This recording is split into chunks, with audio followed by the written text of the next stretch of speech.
Hi guys, I'm Tejaswi. ఈరోజు మనం చూడబోయే వంట వచ్చేసి నెల్లూరు చేపల పులుసు. బేసికలీ మేము కూడా నెల్లూరు వాళ్ళం. సో అందుకని ఈ నెల్లూరు చేపల పులుసు అనమాట. దీనికి కాబోయే ఇంగ్రీడియంట్స్ వచ్చేసి 2 లార్జ్ సైజ్డ్ ఆనియన్స్ డైస్డ్ అనమాట. అలానే 2 large sized tomatoes and green chillies మీకు కావాలంటే వేసుకోవచ్చు, ఆర్ స్కిప్ చేసుకోవచ్చు. అలానే కరివేపాకు కూడా. ఇప్పుడు మనం స్టార్ట్ చేసే ప్రాసెస్ని ఆయిల్ వేసుకోవాలా. ఈ ఆయిల్ అనేది కొంచెం ఎక్కువే పడుతుంది.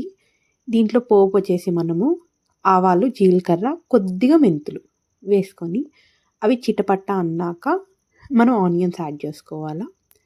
ఆనియన్స్, గ్రీన్ చిల్లీస్ అండ్ కరివేపాకు ఎట్ అ టైం యాడ్ చేసేసుకొని వాటిని బాగా మిక్స్ చేసుకోండి. సో ఈ ఎప్పుడైతే మనకి కొంచెము పింకిష్ కలర్లోకి వచ్చేయాలన్నమాట. ఇవి ఆల్రెడీ కొంచెం పింక్ అయినాయి. ఇంకొంచెంసేపు మగ్గినాక దీంట్లోకి మనం టొమాటోస్ యాడ్ చేసుకుందాము. ఈ టొమాటోస్ యాడ్ చేసేసుకున్నాక ఈ టొమాటోస్, ఈ ఆనియన్స్ అనేది కంప్లీట్గా మగ్గిపోవాలా. మగ్గిపోయేంత వరకు మనం వీటిని పెట్టుకోవాలా. సో కొద్దిగా సాల్ట్ వేసి ఏంటంటే ఆ టొమాటోస్ అనేది కొంచెము మెత్తబడతాయి. సో అవి తొందరగా సాఫ్ట్ అయ్యి మగ్గుతాయి ఫాస్ట్గా. ఇప్పుడు దీంట్లో ఇదంతా కంప్లీట్గా టొమాటోస్ అండ్ ఆనియన్స్ కంప్లీట్గా మగ్గిపోయాక దీంట్లో మనం ఉప్పు, కారం, పసుపు, అంటే ఉప్పు ఆల్రెడీ వేసినాం కాబట్టి చూసుకొని వేసుకోండి. సో అలానే వేసేసుకోకండి చూసుకోకుండా.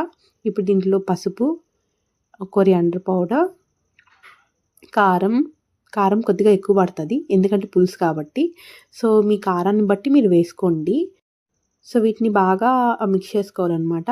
కింద మాడకుండా చూసుకోండి, ఎందుకంటే కింద కానీ మాడిందనుకో మాత్రం ఖచ్చితంగా మీ పులుసు అనేది చేదుగా మారుద్ది.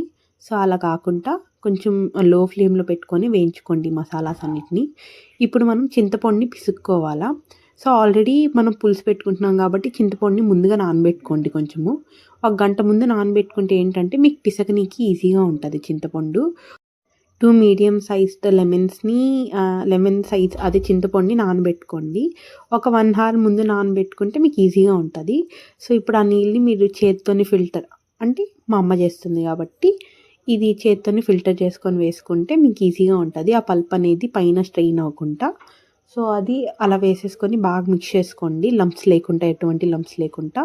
మూత పెట్టేసుకొని కాసేపు తర్వాత ఎప్పుడైతే ఇది బాయిల్ అవ్వడం స్టార్ట్ అవుతుందో అప్పుడు మీరు ఫిషెస్ వేసుకోవాలా. నేను ఆల్రెడీ ఫిష్ని ముందు తెచ్చుకొని ఉప్పు, పసుపు వేసుకొని కడిగి ఫ్రీజర్లో పెట్టినాను. ఫ్రీజర్లో పెట్టిన వాళ్ళు ఏంటంటే ముక్కకు కొంచెం ఉప్పు బట్టి కొంచెం మెత్తబడకుండా ఉంటుంది. సో కాయ అనేది మంచిగా ఉంటుంది అన్నమాట. సో దానివల్ల ఇలాంటి ట్రిక్స్ మాత్రం మీరు ట్రై చేయకండి, మీ ఇంట్లో పెద్దవాళ్ళు ఉంటే చేయండి. సో అవి మా మమ్మీ ట్రిక్స్. వన్స్ మీరు ఫిష్ చేసినాక మాత్రం అస్సలకి గెంటి పెట్టకండి, ఎందుకంటే ఫిష్ అనేది చాలా డెలికేట్గా ఉంటుంది.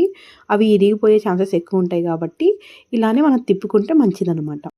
సో ఇట్లా ఫ్లేమ్ ఆఫ్ చేసేసుకున్నాక మీరు వేడి అన్నంలో చేప వేసుకొని, పులుసు వేసుకొని, కలుపుకొని తింటే ఆ టేస్టే వేరు.